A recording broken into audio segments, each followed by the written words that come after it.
dans ce pays, on fait des lois. Et seulement si on veut passer au-dessus de la loi de Dieu, c'est-à-dire au-dessus de sa tête, les conséquences ne vont certainement pas tarder, parce que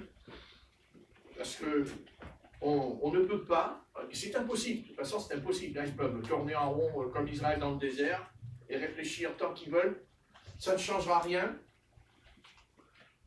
Comme l'a dit tout à l'heure dans la prière notre sœur Phénomène, ils se croient intelligents, mais ils ne sont pas intelligents, parce que la véritable intelligence, c'est celle qui se trouve dans la Bible. Amen. Elle est toute tracée, l'intelligence, elle est dans la Bible, et elle rend l'homme intelligent quand il ne l'est pas. C'est ça qui est très intéressant, c'est qu'elle rend l'homme quand il ne l'est pas. Car il n'y a aucun livre dans ce monde qui me rend intelligent, puisque l'intelligence des auteurs, comme ils ont déjà l'intelligence dans les ténèbres, puisque notre intelligence est née dans les ténèbres. C'est vrai. On a tendance à l'oublier. Et je dirais même, quand on est converti, elle nous joue encore des mauvais tours. Et c'est pour ça que nous avons toujours besoin, premièrement, de ne jamais nous éloigner de la Bible. Et deuxièmement, de prendre le temps de la lire, parce que la Bible, parce qu'il n'y a pas d'autre chemin pour venir à Dieu, c'est la Bible. Amen. Après les discours persuasifs de la sagesse humaine, de l'intelligence humaine, ça c'est les hommes qui veulent nous persuader, sans compter aussi l'adversaire. Il y a quelqu'un l'autre jour qui m'a dit ouais, mais quelle preuve que tu as que Satan existe? Et je lui ai répondu, j'en ai une. Et je dirais même que cette preuve, elle est en toi. Ah bon? Oui. La preuve que Satan existe, elle est en toi. Alors il m'a regardé, il m'a dit, c'est quoi? Je lui ai dit l'accusateur. L'accusation. La Bible dit que Satan est un accusateur. Amen. Est-ce que tu t'es jamais senti accusé? Ah oui, il a dit. Donc tu vois, quand tu te sens accusé, c'est que c'est lui. Parce qu'il t'accuse, parce que Dieu a mis en toi la conscience. Il a mis en toi cet organe, la conscience. Et si on n'a pas de conscience, eh bien on peut tuer. Car quand un homme tue son prochain, c'est qu'il n'a plus de conscience. C'est que sa conscience est morte. Donc la Bible, la parole du Seigneur, la Bible, parce que moi ce qui m'intéresse c'est la Bible. Alléluia. La Bible. Voilà. Si un jour il s'avérait que je monte sur le trône de France, non mais vous inquiétez pas, ça n'arrivera pas. Ben, qui sait? J'ai toujours foi. Mais si je montais sur le trône de France, la première chose que je fais, je prendrai la Bible, je la poserai sur le trône. Devant tout le monde. C'est pas moi qui va m'asseoir, c'est ce livre que je mettrai d'abord. Et je mettrai le livre sur le trône. Et je fixerai les caméras dessus pour que tout le monde voit bien dans le monde entier que sur ce trône, c'est pas un homme qui monte. C'est Dieu. Amen. Alléluia. Et là, dans ce livre. Après, bien sûr, je ne vais pas m'asseoir dessus, c'est évident. Ça ne serait pas correct, je l'enlèverai. Mais quand je parlerai, je l'aurai toujours comme ça, devant tout le monde. Comme ça, je me tiendrai devant tout le monde. Parce qu'en parlant, je pourrais commettre une erreur. Et si je l'ai à la main, je pourrais toujours l'ouvrir. Amen. Et regarder ce que j'ai dit. Amen. Et ce qu'on va me dire. Nous sommes une nation. Et nous sommes un peuple. Et nous avons un gouvernement. Il est céleste. Amen. Il existe. Ce gouvernement, il est en nous. Amen. Parce que nous avons reçu l'Esprit pour gouverner. Alléluia. Et c'est ce que dira l'apôtre Paul. Il dit qu'un jour on gouvernera. Amen. Et le Christ a dit aussi qu'on gouvernera la terre. Amen. Et le royaume de Dieu, c'est un gouvernement. Et dans ce gouvernement, dans ce royaume, il y a la théocratie. Il y a l'ordre. Il y a la discipline. Qui n'est pas basée sur la chair, mais sur l'Esprit Saint. Car nous sommes gouvernés nous sommes gouvernés par l'Esprit Saint. Alléluia. Et pour gouverner par l'Esprit Saint, il faut déjà d'abord prier par l'Esprit Saint. Amen. Il faut déjà chanter par Amen. l'Esprit Saint. Il faut déjà louer l'Éternel Amen. par l'Esprit Saint. Car c'est ça. Et on pourrait être le moins que rien, le plus petit. Ici, au moment où l'Esprit descend sur son âme, elle monte. Et nous ne sommes plus rien. Amen. C'est clair. C'est l'Esprit de Dieu. Donc, tâchons, voilà, chaque chose en son temps. Donc, ils veulent voter des lois. Et dans l'Exode, au chapitre 35, au verset 1, Exode, le prophète Moïse est monté donc sur le mont Sinaï. Et nous savons qu'il a reçu les 10 commandements.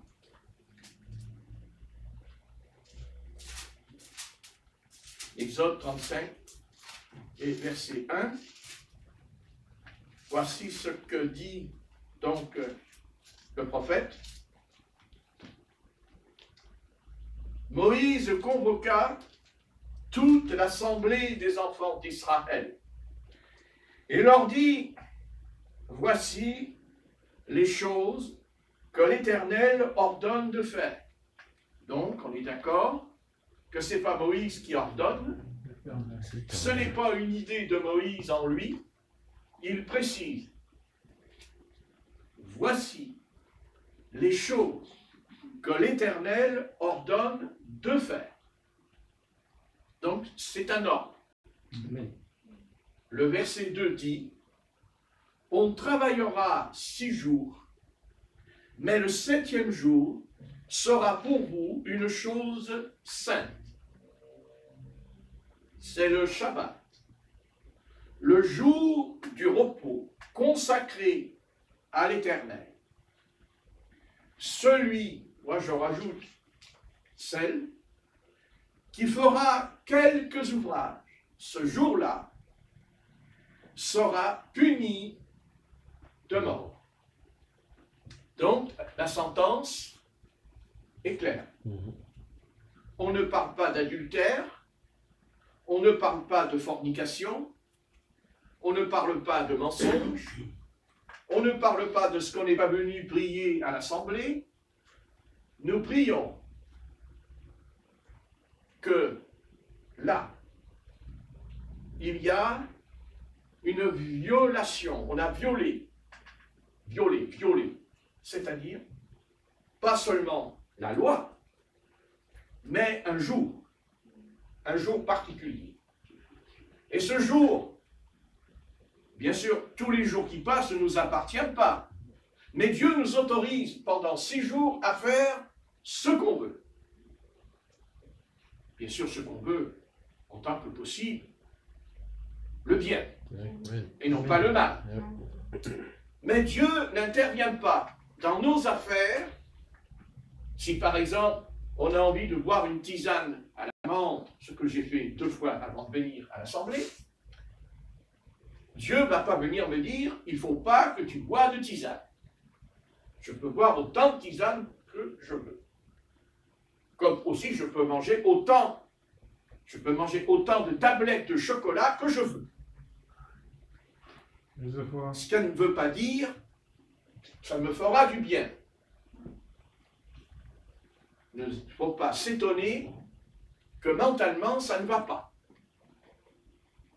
Parce que la nourriture, quand on fait un excès de nourriture, notre mental est déséquilibré et détraqué.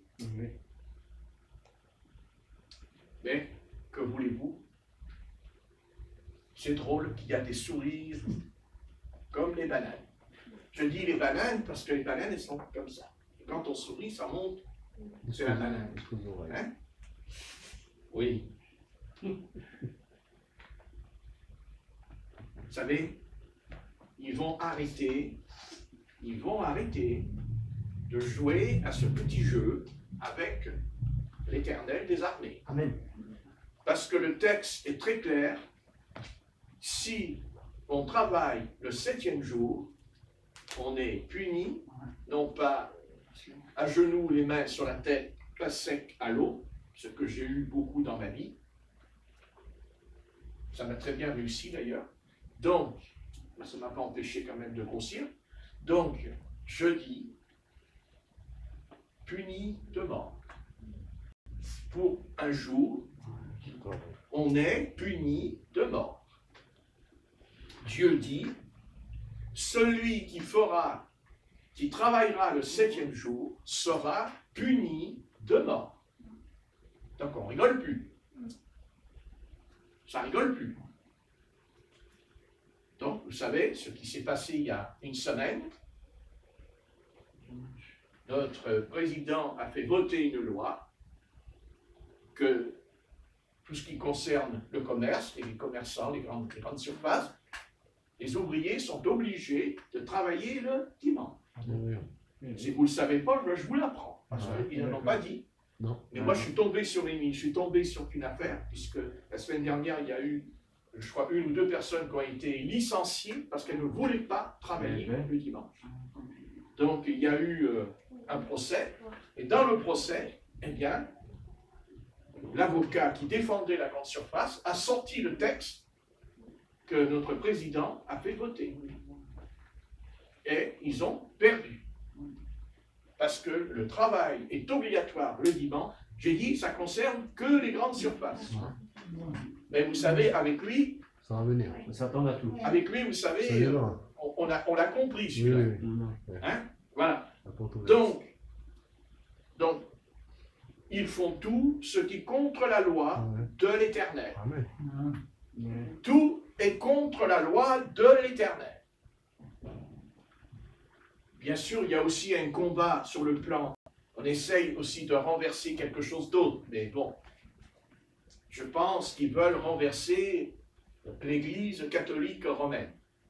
Parce que ce fameux dimanche de repos, qui, attention, n'est pas en accord avec ce que nous croyons, nous, les croyants. Parce que le véritable jour du repos, c'est le Shabbat, c'est le samedi dans la parole du Seigneur. Le dimanche a été instauré par Constantin. Ce n'est rien à voir avec l'Église primitive. Dans l'Église primitive, il n'est pas écrit qu'on faisait le culte le dimanche. Ce n'est pas écrit dans l'Église primitive. C'est Constantin qui a établi que le dimanche était le jour de repos. Voilà. Et Constantin, ce n'est pas un Israélite, ce n'est pas Israël. Hein, c'est quelqu'un qui... Voilà, c'est un païen. Bon. S'est converti sur son lit de mort. Qui s'est converti sur le lit de mort. C'est très intéressant. Comme ça, on fait les 400 coups toute sa vie et on se convertit quand on meurt. C'est intéressant comme salut. Donc, le vrai jour de repos dans l'Écriture de l'Ancien Testament, ce qu'on appelle la Torah. La Torah. Donc, l'Éternel a donné la Torah. Elle est là.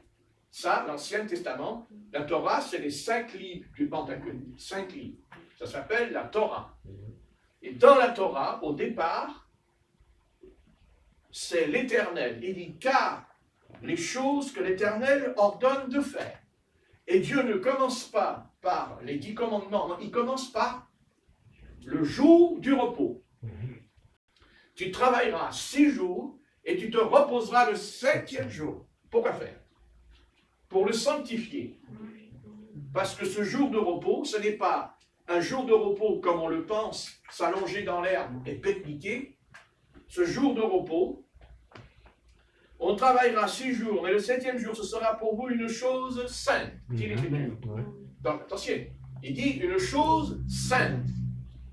C'est-à-dire que dans ce jour de repos, parce que quand on travaille, on a du mal à se remettre en question. On travaille, on est occupé, notre esprit est occupé. Donc, l'Éternel veut qu'on s'arrête. Il veut qu'on s'arrête parce que lui-même s'est arrêté. Parce que lui-même a travaillé 6 jours et se reposa le 7e jour dans la création. Donc il faut vraiment être, mais il faut être odieux pour défier ce Créateur tout-puissant, pour défier la loi de Dieu dans l'éternité, qui lui-même s'est reposé, Donc si lui s'est reposé, je dois me reposer, puisqu'il s'est reposé lui. Amen. Donc c'est que je dois le faire, parce qu'il l'a fait. et que si je ne le fais pas, ça me rend compte, c'est le mépris. C'est le mépris total, c'est le mépris odieux à son égard. C'est défier sa majesté dans l'éternité. Et là, Dieu, vous voyez, il dit pas, il punit pas en disant, voilà, ben, tu seras puni pendant 8 jours. Ben, non, il dit, tu mourras. Tu mourras. Il dit la parole du Seigneur. Il dit, tu vas mourir. Tu mourras. Vous vous rendez compte, vous travaillez 7 jours et vous allez mourir. Vous allez mourir. Donc si vous ne voulez pas mourir, ne travaillez pas. Puisque vous ne verrez pas le 8e jour. On est d'accord, vous ne verrez pas le 8e jour. Oui. Puisque tu vas mourir le 7e. Si tu violes, tu meurs. Donc le 8e jour ne va pas. Donc, si on veut raccourcir sa vie, c'est pas compliqué. C'est rapide. Nous avons qu'à violer la parole et notre vie s'arrête. Mais ça ne veut pas dire que Dieu veut que je meure le 7e jour. Dieu m'a dit, non, il ne dit pas, tu vas mourir le 7e jour. Il ne fait pas venir au monde pour que 7 jours après, il dit à toutes ces mères qui ont enfanté dans la douleur, ben voilà, ton enfant, je te le reprends. Non. Dieu ne nous a pas donné un enfant pour nous le reprendre. Il nous l'a donné. Mais en fait, il va nous le reprendre, bien sûr. Alors on va employer un autre mot, il nous l'a prêté.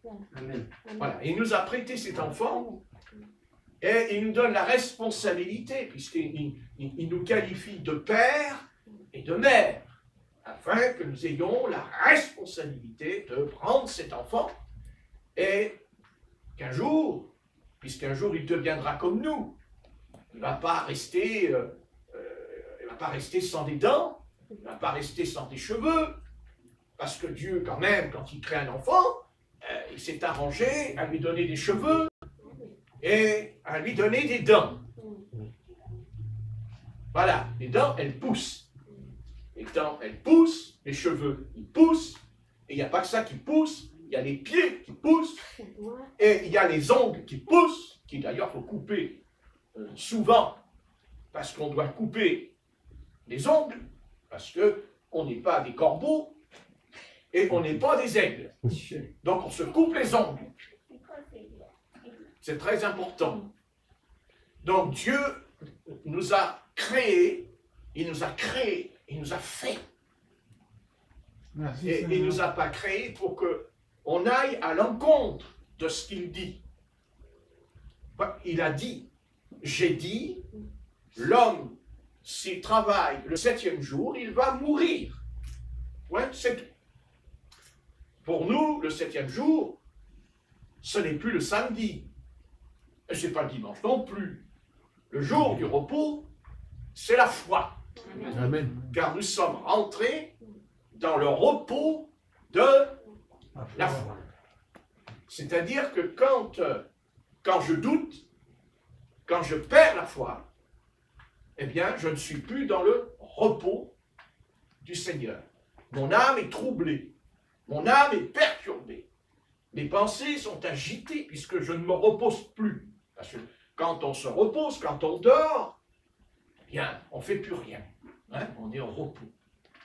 Donc, le repos de Dieu pour nous, c'est la foi. Nous sommes entrés dans le repos, c'est-à-dire nous avons la paix. Amen. Nous avons la joie. Amen. Et la joie, pas seulement la joie, parce que les païens pourraient vous dire, mais moi aussi j'ai la joie. Parce que les païens, quand ils s'amusent, ils ont la joie. Évidemment. Voilà. Nous, on ne s'amuse pas, mais on a quand même la joie. Amen. Eux, ils s'amusent, ils dépensent de l'argent. Nous, on ne dépense pas de sous, sauf pour les tablettes de chocolat. Mais on a la joie. On a la joie. Mais on dit pas la joie seulement. La joie du salut. C'est pas la... Ah, ça, c'est à écrire. Hein. La joie, c'est important. La joie du salut. On est joyeux parce qu'on est sauvé. Amen. Sauvé, ça veut dire quoi? Sauvé, c'est un peu... Vous savez, souvent on dit Abraham avait la foi et sa foi l'a imputée à justice. Alors, il y a beaucoup de croyants qui disent « Ah, vous voyez, je suis sauvé par la foi, ce qui est vrai, en partie. J'ai la foi, alors j'ai la paix, j'ai la joie, c'est vrai, en partie. voilà, je suis sauvé parce que j'ai la foi.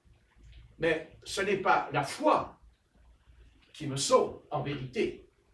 Ce qui me sauve, c'est la promesse que Dieu avait promis à Abraham, Amen. que lui et sa postérité et toutes les nations seraient bénis dans les reins d'Abraham parce qu'il portait en lui, dans sa descendance, le Messie, le Christ. Le Christ. Donc je suis sauvé parce que Dieu me l'a promis. Je marche par la foi parce que Dieu me l'a promis. Et s'il n'y a pas la promesse, et même si j'ai la foi, cette foi devient une œuvre.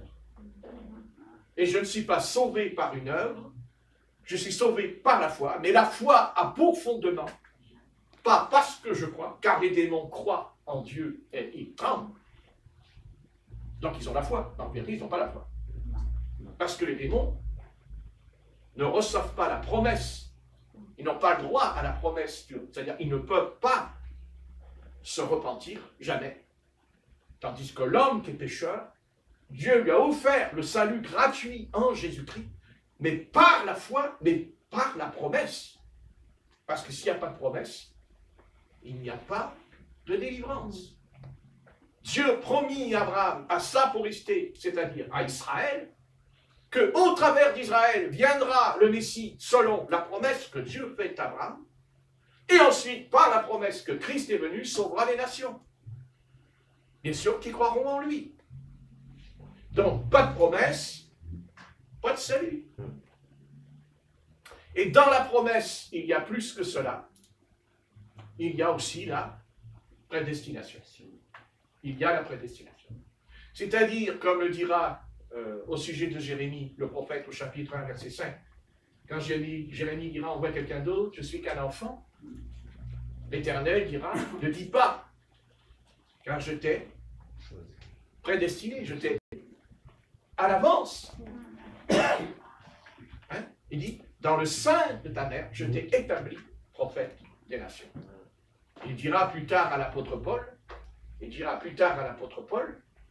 au sujet de son appel au ministère, au travers d'Anania, il dira, mais cet homme-là, hein, l'apôtre Paul, dans Galates, il parlera, dans Actes, il dira que dans le sein de sa mère, il avait été choisi et établi pour être apôtre, Amen. non pas des Juifs, mais des nations. Donc, vous voyez, on peut toujours parler du salut, on peut en dire des choses sur le salut, mais le salut, quand il vient en nous, il n'est pas basé seulement sur une promesse. Il n'est pas basé seulement sur la foi. Il est basé sur une personne qui est venue. Une personne qui est venue, qui s'appelle Jésus-Christ. Une personne vivante.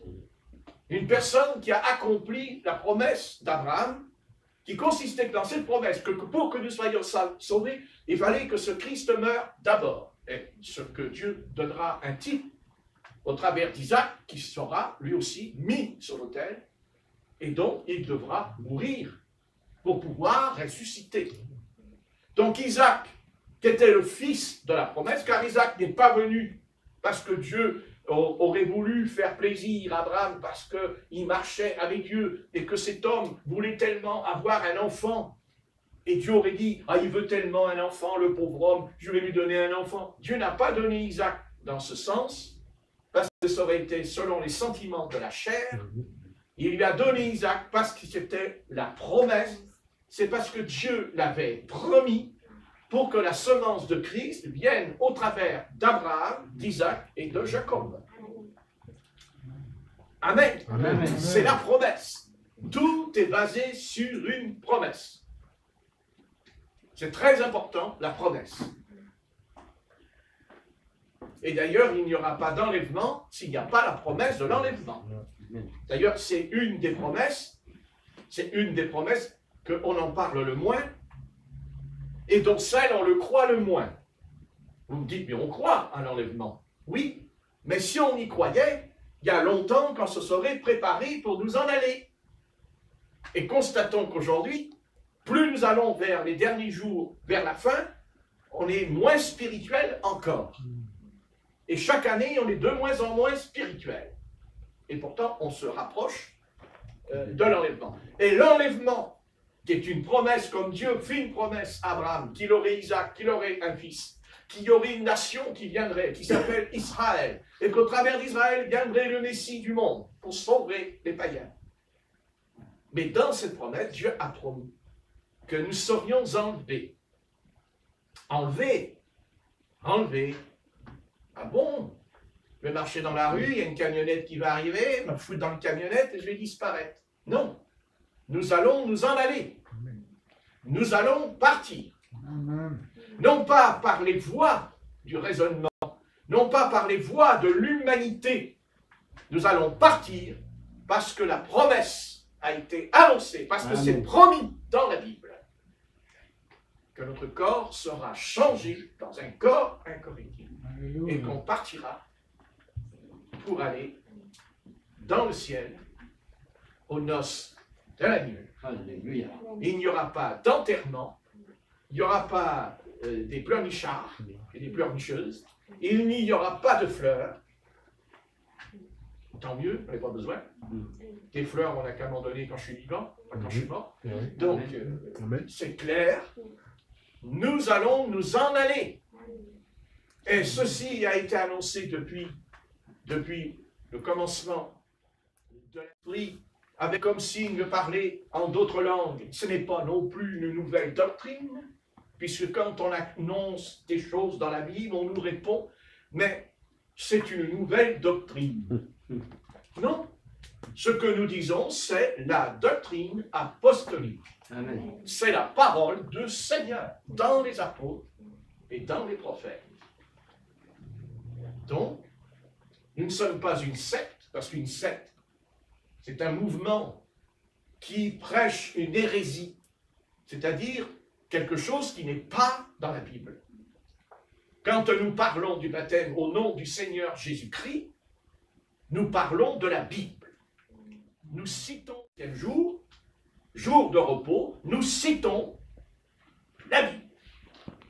Nous, c'est la Bible. Amen. Amen. Pas content ou content, ce n'est pas notre affaire. Amen. Nous nous en tenons à ce qui est écrit. Maintenant, ce qui est écrit, il y a aussi une manière de l'interpréter, une manière aussi d'apporter la Bible, car l'apôtre Paul nous met en garde en nous expliquant que la lettre tue, Alléluia. mais que l'esprit vivifie la lettre. Alléluia. Donc ne tombons pas ni dans l'un ni dans l'autre. Ne soyons pas excessifs dans nos propos. Ne venons pas avec la Bible pour taper sur les âmes en disant « Il est écrit, si tu ne fais pas ce qui est écrit, tu vas aller en enfer, tu es perdu. » Évidemment, l'autre qui entend ça, il dit « Si je suis perdu, alors il a peur de la Bible. » La Bible n'est pas là pour nous faire peur. La Bible, c'est le chemin, Amen. le seul chemin. Alléluia. Parce que ce chemin, c'est Jésus-Christ. Et Amen. parce que Jésus-Christ est la Bible, parce que la Bible Amen. est devenue chair, elle est devenue homme. Ce livre est devenu homme. Amen. Et cet homme s'appelle Jésus de Nazareth. C'est écrit dans Jean, chapitre 1, verset 1. Au commencement était la parole. On va répondre. Au commencement était Jésus-Christ. Parce que Jésus-Christ n'a pas été créé dans le sein. Il existait avant Amen. de venir dans le sein de la Vierge. Jésus-Christ a toujours existé. Amen. Alléluia. Simplement, il a été incarné. C'est incarné. Parce que le Père qui sait, ben, vous le savez, on ne va pas vous répéter, c'est l'Esprit. Dieu est Esprit. Et Dieu qui est Esprit a envoyé le Verbe, son Fils. On l'appelle son Fils. Pourquoi son Fils? Parce que Dieu, pour nous parler à nous les humains, il emploie un langage humain. Amen. C'est-à-dire qu'il parle à humain. Vous savez, il y a beaucoup de choses dans la Bible, c'est écrit, mais là-haut, ce sera différent. Parce que ça, c'est pour nous parler à notre cerveau Amen. humain. Eh oui. D'ailleurs, on le sait. On a une preuve de ce que je dis. c'est le livre de l'Apocalypse. Amen. Apocalypse, qu'est-ce qu'il y a à comprendre? Difficile à comprendre. Déjà, Dieu va plus loin avec l'Apocalypse. Hein. Il emploie des mots très particuliers dans l'Apocalypse, le Seigneur. Vous comprenez? Et c'est pour ça qu'on a beaucoup de mal à comprendre. Et il permet justement que ce livre de l'Apocalypse soit très poussé. Ce langage est très fort dedans, parce que vous pouvez lire la Genèse, vous pouvez lire les psaumes, les proverbes, mais l'Apocalypse, vous vous rendez compte, l'Apocalypse, c'est qu'est-ce qu'on peut arriver à comprendre, l'Apocalypse. Mais si Dieu nous l'a donné, c'est qu'il veut qu'on comprenne, parce qu'il ne nous l'aurait pas donné pour pas qu'on ne la comprenne pas. Dieu ne nous a pas dit, je te donne un livre et tu ne vas rien comprendre. C'est un drôle de prof, notre Seigneur. Non, Seigneur, mais pourquoi il nous a donné l'Apocalypse? Parce que Dieu nous appelle à aller plus haut que l'Évangile. Pas en dehors de l'Évangile, mais plus haut. Amen. Dieu veut qu'on monte plus haut Alléluia. pour comprendre son langage, pour comprendre sa pensée. Au départ, il nous parle avec la parabole. Il nous parle du grain de blé, il nous parle d'un grain de moutarde. Tout le monde peut comprendre ce que c'est qu'un grain de moutarde. Et puis si vous tombez sur quelqu'un qui vous dit qu'est-ce que c'est qu'un grain de moutarde, ben vous êtes dans votre frigo, vous sortez le pot de moutarde et vous lui dites non, ne le regarde pas, mange-en un petit peu. Un seul coup, il y a le nez qui va lui brûler dans le nez. Hein, vous savez, le nez. Vous savez que quand on mange de la moutarde, on ne sait pas pourquoi, c'est le nez. Le nez, c'est dans le nez. Hein, ça vous saisit, ça vous monte dans les yeux, dis donc. Vous avez les yeux qui brûlent des coups. Hein? Quand vous mangez une orange, vous n'avez pas le nez qui brûle. Ah, on ne pourrait pas manger d'orange. On ne pourrait pas manger la purée. Hein? S'il fallait manger de la purée, s'il fallait manger un tourne d'eau qui nous brûle le nez, on ne mange plus. Mais il n'y a que la moutarde qui nous brûle. Il y a des piments. Mais le nez, vous savez, la moutarde, ça vous prend là. Ça monte dans le nez, dis donc. Ah, ça saisit. Hein? Ça réveille. Hein? Ça réveille. Le matin, quand quelqu'un ne veut pas sortir du lit, vous lui mettez de la moutarde dans la bouche. Vous savez, d'un seul coup, dis donc, il se réveille. C'est une bonne solution. C'est extraordinaire la recette. Là. C'est une révélation encore du pasteur Patrick. Parce que Patrick il a des révélations. Sur la moutarde. Le thème de la prière sur la moutarde. Mais maintenant, moutarde ou pas, c'est quand même cet élément dont Dieu s'est servi pour nous parler de la foi. Et la foi d'Abraham. La foi d'Abraham. Vous voyez, jusqu'où ça peut aller. Maintenant, je vous dis, si j'ai la foi, je suis guéri. Oui, je suis guéri si j'ai la foi. Mais le problème, c'est qu'on a la foi et on n'est pas guéri. Alors on vous dit, alors si tu n'es pas guéri, c'est que tu n'as pas la foi. Mais je ne suis pas guéri parce que j'ai la foi. Je suis guéri parce que Dieu m'a promis que je serais guéri. Amen. Parce que Dieu me l'a promis. Et si Dieu me l'a promis, j'ai le droit, oui. J'ai le droit et il est d'accord avec moi. Il me dit, mais bien mon garçon, mais vas-y. Parce qu'il a dit, écoute, qu'il te soit fait selon ta foi. Alléluia. Lève-toi au nom du Seigneur. Attention, au nom du Seigneur. Lève-toi, marche. Donc, j'ai foi, non pas en moi. Je n'ai pas foi parce qu'on me l'a dit. Je n'ai pas foi parce que je veux me convaincre. J'ai la foi parce que j'ai étudié l'écriture, j'ai étudié la parole de l'écriture, la parole, j'étudie. Et la parole me dit que la guérison, c'est une promesse. Mais ce n'est pas seulement une promesse. La guérison, c'est le pain quotidien pour le peuple du Seigneur sur la terre. Être guéri, c'est comme si on mange un morceau de pain. Parce qu'il est le pain de la vie, le pain descendu du ciel. Et Satan veut nous priver de cette nourriture céleste, qui n'est pas seulement des mots, mais quelque chose qui se transmet en nous. Voilà. Et je sais que c'est vrai. Ça ne veut pas dire qu'on ne doit pas prendre ces médicaments. Amen. Amen. Amen. On prend les médicaments. Parce que Dieu a permis qu'il y ait des médicaments. Amen. C'est Dieu qui l'a voulu. Parce que Dieu savait que sur la terre, nous n'étions pas capables. Nous ne sommes pas capables de croire. Il sait dans quel état on est. Alors il dit, tu prends ton médicament. Mais attention, si Dieu te guérit, c'est pas pour que tu deviennes cinglé. Parce que si Dieu guérit les malades et que les malades ils marchent dans la rue en criant et qu'est-ce qui vous arrive? Genre, le pasteur Patrick il m'a posé les mains, il m'a dit je suis guéri. Purée. Oh, purée. Oh, je suis guéri.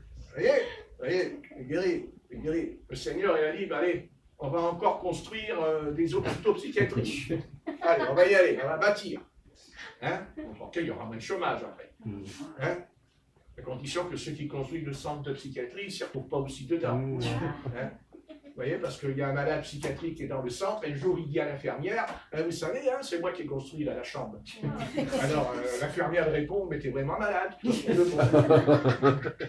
malade pour de bon. Là, tu vas faire une piqûre, là. Hein? Non, si le Seigneur nous guérit, il nous guérit. Ben, c'est pas possible que Dieu me guérisse, que je continue à être malade. Mais Dieu veut me guérir, pas parce que je crois, mais parce que c'est écrit, parce que c'est promis dans la Bible. Et je vais baser ma foi sur la foi, la Bible, parce qu'elle m'a été promise. Comme Abraham, il est le père de la foi. Et il fera venir le Christ au travers. C'est lui, sa postérité viendra, le Christ, le Rédempteur. Et pourquoi il vient? Ben, il vient pour expier nos péchés. Hein? L'expiation, car je ne peux pas être guéri si d'abord mes péchés n'ont pas été expiés. Et mes péchés n'ont pas été expiés, mes péchés n'ont pas été ôtés, car David dira, heureux l'homme dont l'Éternel n'impute pas le péché. Heureux, le bonheur. Et je pense que quand on est malade, c'est quand même pas le bonheur. Hein? À moins d'avoir le niveau de l'apôtre Paul. Mais on n'est pas l'apôtre Paul. Et le Seigneur lui dira, ma grâce te suffit. Mais jamais l'apôtre Paul n'a dit que le Seigneur ne guérit pas les malades. L'apôtre Paul était un des plus grands évangélistes au monde qui a prié pour les malades. Et même Dieu lui a fait traverser l'océan. Il a fait traverser l'océan ou la Méditerranée, la mer. Bon, et il va arriver dans une île, n'est-ce pas, où il y avait des barbares, et il rencontrera comment il s'appelle celui-là, je me rappelle chaque fois, mais ce soir je me rappelle pas, c'est quand même bizarre. À chaque fois j'étais assis, moi. Donc, il va rencontrer Acide, et le Seigneur, il guérit Publius, il le guérit. Donc, l'apôtre Paul n'a jamais dit. L'apôtre Paul, qui a guéri les malades à Jérusalem, il a guéri les malades en Galatie, il a guéri les malades à Corinthe, il a guéri les malades à Thessalonique, il a guéri les malades, Et bien même dans une île perdue, avec des barbares, et le Seigneur va guérir. Le Seigneur est le Dieu de la guérison, il est le Dieu de la bonté, il est le Dieu de l'amour, il guérit. Il n'est pas là pour nous torturer. C'est Satan qui veut me torturer. C'est le diable qui veut me tourmenter. Mais Dieu, il ne me tourmente pas. Au contraire, la Bible dit, heureux l'homme, dit David, dont le péché lui a été pardonné. Et pardonné. Donc, si tu n'es pas heureux, c'est que tu as un problème déjà avec ta repentance. Tu as un problème au niveau de ton salut. Parce que si Dieu t'a sauvé, tu as la joie. Amen. Mais attention, tu peux avoir la joie du salut, être heureuse, être heureux. Mais seulement, il y a aussi Satan qui vient. Satan, il va venir. Et il va nous tourmenter. Il va nous dire, mais non, mais c'est des histoires, c'est des contes de fées. Mais tu vois bien, tu es malade. Parce que Satan, quand il nous parle, vous savez, il nous dit aussi la vérité, quand ça l'arrange. Et quand il s'agit de nous faire du mal, quand c'est comme une planche, quand on a mis un clou dedans, et le clou ne peut pas rentrer. qu'est-ce qu'on fait? On tape sur le clou, hein, pour le clou pour qu'il rentre. Et le clou, il va rentrer hein, quand on tape. Et cet adversaire, il tape sur le clou. Et dit, mais non, c'est pas vrai. Mais non, faut pas croire. Et puis surtout, vous savez ce qu'il fait Satan? Il dit, ne crois pas ce que dit le pasteur. Mais n'écoute pas le pasteur. Et puis, il y aura toujours des frères et des sœurs qui vous diront, oui, mais vous savez, il faut faire attention, c'est un homme. Il est comme nous. Hein? Vous voyez? Et si, ça l'arrange. Alors, il faut dire, bien sûr que le pasteur, c'est un homme comme nous. Mais évidemment, quand je mange une banane, il mange une banane. Il est comme moi. Hein? Mais là où il n'est plus comme nous, c'est quand Dieu lui dit, tu montes sur la montagne. Amen. Et là, tu vas parler. Ben, il faut bien que Dieu parle. Amen. Amen. Et le prédicateur, quand il parle, il va essayer, il va faire tout ce qui est possible. S'il est sincère, il va faire tout ce qui est possible pour que, quand il parle, quand l'Église l'écoute, l'Église entende ce que dit l'Esprit et aussi la voix du Seigneur, la voix. Hein? J'ai une voix, mais dans ma voix, il peut y avoir une autre voix qui dit, oui, mais, et comment je sais que c'est la voix du Seigneur? Mais parce que les chrétiens ont reçu l'Esprit Saint, et que le pasteur, il a l'Esprit Saint. Donc quand le pasteur, il part par l'Esprit, la brebis qui a reçu le Saint-Esprit, elle dit, oui, et ça va, puisque c'est les deux esprits, c'est le même. Amen. C'est le même esprit qui est en vous, qui est en moi. Amen. Le peuple de Dieu a reçu l'Esprit Saint. Et le prophète, quand il parle, il a l'Esprit Saint. Il se rend compte. Si le prophète, il parle s'il ne parle pas par l'Esprit Saint, le prophète, si le peuple de Dieu, il est baptisé de l'Esprit, qu'est-ce qu'il nous raconte, celui-là? Qu'est-ce qu'il nous raconte? Même un petit enfant, il va dire, qu'est-ce que tu racontes? Qu'est-ce que tu racontes? Qu'est-ce que tu racontes? Hein? Qu'est-ce que tu racontes? Tu racontes que l'apôtre Pierre n'a pas marché sur l'eau? Mais il a marché sur l'eau, l'apôtre Pierre. Hein? Vous voyez ce que je veux dire? Hein? Alors le pasteur qui n'a pas l'onction dit, oui, il a marché sur l'eau, l'apôtre Pierre. Mais c'est symbole.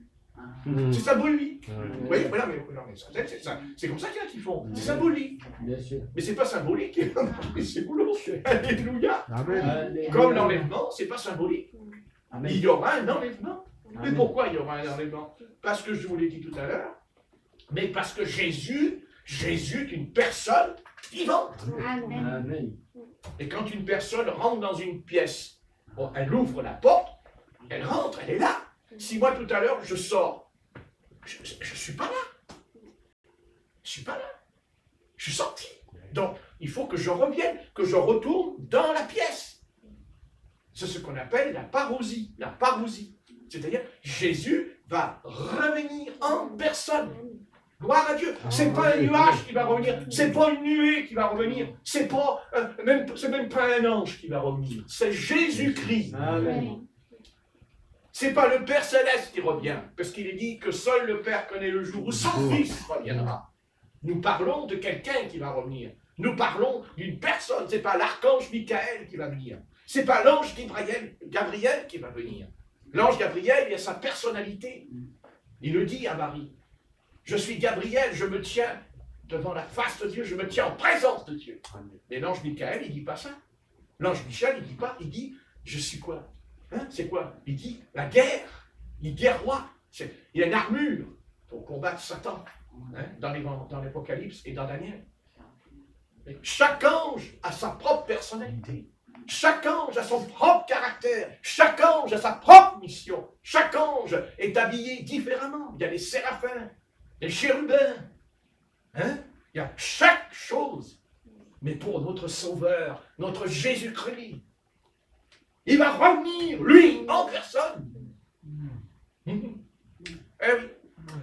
oui, il va revenir. Eh oui. Et quand il revient, il y a la trompette. La trompette, elle va sonner dans le ciel. Et nous, on va l'entendre. Amen. Pour l'instant, on ne l'entend pas. Mais à un moment donné, on va l'entendre. On va entendre quoi? Réveillez-vous. Alléluia. Debout. Amen. Amen. Allez! Non pas debout sur votre fauteuil. Quand il y aura l'enlèvement, vous n'allez pas vous lever du fauteuil d'un coup et sauter en l'air dans l'assemblée. Simplement, en un clin d'œil, vous disparaissez. Il n'y aura plus rien dans le fauteuil. Il y aura un fauteuil toujours. Alléluia. Voilà, il y a des fauteuils, il y aura des fauteuils Il y aura des fauteuils en peau de chèvre, en peau de lin, des fauteuils en cuir. Mais nous on s'en fout du fauteuil. Nous, ce qu'on veut, c'est partir. Amen. Et nous allons nous en aller. Et quand on s'en va, on s'en va pas comme quelque chose, c'est pas impersonnel. Il dit, notre corps est changé. C'est-à-dire qu'on a un corps changé. Un corps avec un nez, des bras, des pieds, une bouche. Mais un corps. Un corps réglé. Un corps, c'est-à-dire ressusciter un corps qui ne pourra plus mourir, qui ne mourra jamais. Alléluia. Et ce corps, il est en nous ce soir. Amen. C'est pour ça qu'on prie par l'Esprit. On prie par l'Esprit parce que, justement, l'Esprit qui est en nous, qu'est-ce qu'il est en train de faire ce soir? Il est en train de tisser, il est en train de former, il est en train même de faire mûrir ce corps. Amen. Car en nous, il y a le corps de Christ, puisque nous sommes membres les uns les autres du Amen. corps. Et nous avons été baptisés du même esprit. Comment voulez-vous, si on a reçu le même esprit, comment après on va dire une fausse doctrine? Comment il faut que... Mais écoutez, comment les pasteurs, les docteurs de l'Église, ils nous disent le baptême au nom de Jésus-Christ c'est faux? Mais comment ça peut être faux? Puisque les apôtres, même l'évangéliste Philippe, ils baptisent dans le nom Amen. de Jésus-Christ. Ça veut dire quoi? Ils baptisent au nom de Jésus-Christ parce que comme ça, non. Ils baptisent au nom de Jésus-Christ parce que d'abord ils sont le corps de Christ et ils ont reçu l'esprit de révélation. Et je ne vois pas l'apôtre Pierre qui va contredire l'apôtre Paul, et Paul il ne va pas contredire l'apôtre Pierre au sujet du baptême, puisque le baptême au nom du Christ, au nom de Jésus-Christ, au nom de Jésus-Christ, le diable, il n'aime pas le nom de Jésus-Christ, il n'aime pas le nom, le nom. Ah, le nom, ça ne lui plaît pas le nom. Ah oui, le nom. Le Seigneur, il n'a pas dit, tu baptiseras au nom de Patrick Barthes. Non. Non, remarquez, il y a des chrétiens charnels, ils seraient capables de dire oui, le baptisement en ton nom. Oh, vous savez, les chrétiens, c'est ça les sectes. Il a dit, tu es baptisé au nom de Jésus-Christ. Et pourquoi au nom de Jésus-Christ? Mais parce qu'il est la promesse que Dieu a fait à Abraham.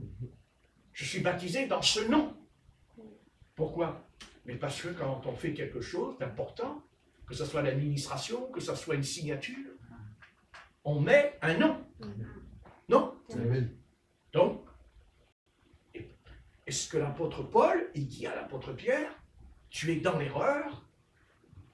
Moi, j'ai reçu la révélation que le baptême est au nom du Père, du Fils et du Saint-Esprit, puisque dans Matthieu 28, 19, c'est écrit.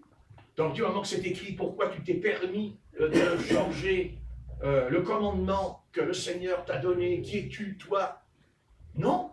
L'apôtre Paul, 20 ans plus tard, il arrive à Éphèse, il rencontre 12 hommes qui étaient des hommes qui a été venus, que ça, du ministère de Jean-Baptiste, et il dit, de quel baptême vous avez été baptisés? Est-ce que vous avez reçu même le baptême dans cet esprit? Ils disent, on n'a reçu ni le baptême d'eau, ni le baptême du Saint-Esprit. Et je vous signale que d'abord l'apôtre Paul ne dira pas de quel baptême d'eau vous avez été baptisé en premier, il dira, avez-vous reçu le Saint-Esprit? Et ils ont dit, nous n'avons jamais entendu parler du Saint-Esprit.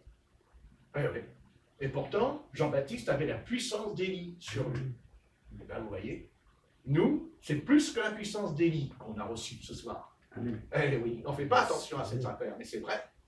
Maintenant, c'est sûr que si on a été rempli, alors qu'il y en a un qui a été rempli, c'est le prophète Élisée, mais j'en dis pas plus parce qu'après, je voudrais expliquer les choses. Voilà. Bon, mais bien aimé du Seigneur, du Sauveur Jésus-Christ. C'est important, c'est important. L'apôtre Paul, qu'est-ce qu'il fait quand il a dit, quand l'apôtre Paul il dit, est-ce que vous avez reçu cet esprit? D'abord, rien que cette phrase, elle nous interpelle. L'apôtre Paul ne voulait pas conduire ces 12 hommes au salut sans leur apporter toute la doctrine apostolique. L'apôtre Paul, il n'a pas prêché la moitié de la doctrine. Il n'a pas prêché le 3/4 de la doctrine. il a prêché toute la doctrine des apôtres et des prophètes. Et il dira, de quel est-ce que vous avez reçu le Saint-Esprit? Vous savez, il y en a combien de chrétiens aujourd'hui qui ne savent pas qu'il y a une Saint-Esprit? Et puis il y en a combien qui le savent, mais quand on leur dit ce que c'est, ils n'en veulent pas. C'est pire. C'est pire. C'est pire. Parce que quand on leur dit, il y a le parler en langue qui accompagne l'onction quand elle descend. Il dit, ah non, non, non, non, c'est plus pour aujourd'hui. Plus pour aujourd'hui. Remarquez, le parler en langue, c'est plus pour aujourd'hui. La prophétie, c'est plus pour aujourd'hui. La guérison, c'est plus pour aujourd'hui. Les miracles, c'est plus pour aujourd'hui. Et ben, le pauvre Jésus-Christ, il a maigri. Hein. Et non, il n'y a plus que des os sur lui. Non, bah oui, si c'est plus, bah oui, à force de dire c'est plus pour aujourd'hui, je me pose la question et je me dis, mais l'enlèvement, c'est plus pour aujourd'hui alors. Plus pour aujourd'hui, l'enlèvement. Ouais. Mais à force de dire c'est plus pour aujourd'hui, il ne nous reste plus que la couverture de la Bible. Puisqu'à fur et à mesure qu'on dit que c'est pas aujourd'hui, on déchire une page. Vous voyez, regardez, je prophétise. Prophète, moi. Hein? Alors, bien aimé, l'apôtre Paul, je l'ai arrêté parce qu'il est 8h15, et j'ai dit qu'à 8h15, j'arrêterai. Autrement, digne de mort. Non, mais ce ne sera pas digne de mort physiquement, mais de mort spirituelle. C'est-à-dire qu'à un moment donné, la prochaine fois, quand je prêche, il n'y a pas d'onction pendant 1 heure. Comme ça, tu prêcheras 3 quarts d'heure. Ah. Bon, c'est bien. Sois pas avec moi, s'il te plaît.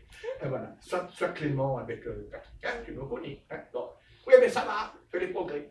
Oui, d'accord. Donc, voilà, il faut que ce soit clair. Il faut que ce soit clair. Maintenant, parce que tu comprends, tu parles de la voix du Seigneur, mais la voix du Seigneur, elle te l'a dit plusieurs fois aussi. Hein? Mais ça, c'est pas la voix du Seigneur pour toi. Hein? Ah, non, c'est pas la voix du Seigneur qui te parle. Hein? Hein? Non. Faut voir, faut voir. J'ai étudié ça. Oh, bah oui. Après presque 50 ans de conversion, tu vas étudier ça. Oui, bien sûr. T'es long, la lanterne, elle est longue à s'allumer chez toi. Hein? Bon, le baptême au nom de Jésus-Christ, eh bien, il lui dit, voilà, vous n'avez pas reçu l'Esprit, mais l'apôtre Paul, lui, qu'est-ce qu'il fait? Est-ce qu'il leur impose les mains tout de suite? Non. Non. Il leur a dit, repentez-vous. Amen. Et après, il leur a dit, soyez baptisés. Et il les baptise au nom du Seigneur Jésus. Et après, il leur impose les mains. Et ils reçurent le Saint-Esprit qui est venu sur eux. Hein? C'est écrit sur eux. Amen. Pas en eux, sur eux, vous direz. Et ils parlaient en langue et ils prophétisent. Vous ne voulez pas qu'ils viennent sur nous? Amen. Qu'est-ce qui nous arriverait s'ils descendaient là sur nous? Ah, vous dites, alors on n'a pas l'esprit en nous? Si, on a l'esprit en nous. Mais ça, c'est l'esprit qui consiste dans l'onction qui nous enseigne. Il y a l'onction qui enseigne. Alors, il y a plusieurs onctions, oui. Ah bon? Oui. Oui, il y a plusieurs onctions. Quand, si je ne suis pas prophète, c'est que je n'ai pas l'onction d'un prophète. Je ne peux pas être prophète si je n'ai pas l'onction d'un prophète. Je ne peux pas être un évangéliste si je n'ai pas l'onction d'un évangéliste. Et comment tu sais qu'il y a une onction différente? Mais parce que le prophète, normalement, quand il prêche la parole, qu'est-ce qu'il fait? Ben, c'est très rare qu'il prie pour les malades. Le prophète, il dévoile. Il fait un peu comme le Seigneur avec la Samaritaine. Vous comprenez? Oui. Ça, c'est le prophète. Il dévoile le péché. Il ne dévoile pas les fils. Qu'est-ce qu'il fait? L'évangéliste, il ne peut pas faire ça. L'évangéliste, il ne peut pas dire ça. Il ne peut pas dire à quelqu'un, voilà, vous êtes né à tel endroit, votre père est habillé comme ça et tout. Il ne peut pas le faire. Le prophète, il peut le faire dans l'église. Mais pas l'évangéliste. Et par contre, si quelqu'un est possédé, qu'il a un démon, l'évangéliste, vous allez voir, il va claquer des doigts, les démons, il va sortir devant lui. Le pasteur, il ne peut pas le faire. Mais par contre, le pasteur, il peut faire paître. L'évangéliste, il dit venez. Le pasteur, il dit restez. Et après, il y a le docteur. Le docteur, c'est celui qui approfondit la doctrine. La doctrine. Donc ça veut dire qu'ils ont une onction différente. Amen. Celui qui est prophète, il a une onction de prophète. Celui qui est évangéliste, il a une onction d'évangéliste. Et celui qui est apôtre, eh bien, il a toute l'onction, tout entière, parce qu'il est capable, selon la situation dans laquelle il va se trouver, il pourra être apôtre, prophète, docteur, évangéliste. C'est ce que était l'apôtre Paul, ce qu'était l'apôtre Paul, et ce qui le sera plus tard, pas tout de suite, Mais ça le saura plus tard, l'apôtre Pierre. Parce que l'apôtre Pierre, au départ, c'est pas un apôtre, hein. Enfin, c'est pas un docteur, hein, ça c'est sûr. Mais par contre, à la fin, quand on lit les 2 épîtres, et je dirais même qu'il devient prophète. Car l'apôtre Pierre, c'est un prophète dans les épîtres de Pierre, vous avez qu'à lire. C'est un prophète. Hein. Et lisez, vous allez voir ce qu'il annonce. Et il va loin. C'était un homme sans instruction. Un homme sans instruction. Mais quand on lit l'épître, quand il est capable de parler, vous vous rendez compte, de la montagne, de la transfiguration, il explique des choses. Il ne dit pas, voilà, j'étais sur la montagne, il va aller plus loin. Il va dire, oui, il va dire, l'étoile du matin. Il va dire, on est compte comme il va parler. Après, il annonce, il parle du feu qui va venir sur le monde. Et il est capable de faire un rapprochement avec Sodome et Gomorrhe et tout. C'est un autre homme, c'est un autre homme. C'est un autre homme. Et pourquoi? Mais parce que le Seigneur avait prophétisé sur lui. C'est-à-dire, prophétiser veut dire quoi? Prophétiser veut dire une promesse. Il n'y a pas de promesse sans prophétie. Hein? Non, c'est pas vrai. La promesse, ça s'appelle l'esprit prophétique dans la Bible. Et il y a chez lui une promesse. Et pourtant, Dieu lui a dit. Il a dit quoi? Un homme te scindra et te mènera où tu ne voudras pas. Hein? Un autre homme, il lui a dit. Ah ouais? Mais il n'était pas prêt parce que quand il était dans l'église de Galate, il s'est faufilé avec les frères qui judaïsaient avec lui. Et l'apôtre Paul, il est arrivé, il dit non. Et Paul lui dira, tu ne marches pas dans la vérité. Et il lui dira pas. Et d'ailleurs, il dit pas apôtre Pierre. Ah non. Il dit Cépha. Vous voyez, Cépha, ça veut dire quoi? Cépha, il parle de l'ancien, là, qui n'est pas au départ, il n'est pas clair, il le ramène au départ dans le mot. Vous lirez ça, c'est important comment il lui parle. Voyez, et si le Seigneur ne l'avait pas prédestiné, il aurait retourné dans le judaïsme. Il serait retourné, mais comme il était prédestiné, et que le Seigneur avait fait une promesse, j'ai vu qu'il y avait 3 minutes, mais je me dis que si la pendule ne marche pas, je regarde ma montre quand même, je sais jamais. On est dans l'esprit, on n'est pas à la lettre. Eh ben oui, mais je sais, mais on n'est pas à la lettre, mais on est dans les chiffres. Voilà. Ça, c'est sûr. J'ai dit que j'ai l'onction, je ne l'ai pas. L'onction, je ne l'ai pas. Parce que ça, je n'ai pas trouvé tout seul. Bon, on va arrêter, c'est bon. Bien aimé. Vous le savez, ça fait 10 fois que je vous dis bien aimé. Bien aimé. C'est pas bien aimé chocolat. Hein? Bien aimé dans le Seigneur. Voilà. Et je termine par là. On peut manger du chocolat. Mais je vous en supplie, évitons de s'enfiler une tablette. Parce que ça peut avoir des conséquences psychiques de destruction dans le cerveau. Ce n'est pas le chocolat qui me détruit. Les païens, ils peuvent manger autant de chocolat qu'ils veulent. De toute façon, ça ne changera pas grand-chose pour eux. Mais nous, ça changera parce que nous sommes placés sous la loi de l'esprit de vie qui est en Jésus-Christ. C'est la loi de vie de Dieu qui est en nous. La loi, elle n'est pas écrite seulement là, la loi, elle est écrite en nous. Et si on fait quelque chose, vous l'avez dit, les excès de table, le Seigneur n'a pas dit, il n'a pas dit de ne pas manger. Il a dit l'excès. L'excès, c'est quoi l'excès? C'est grave, l'excès. Donc il faut apprendre à se maîtriser, soyez maître.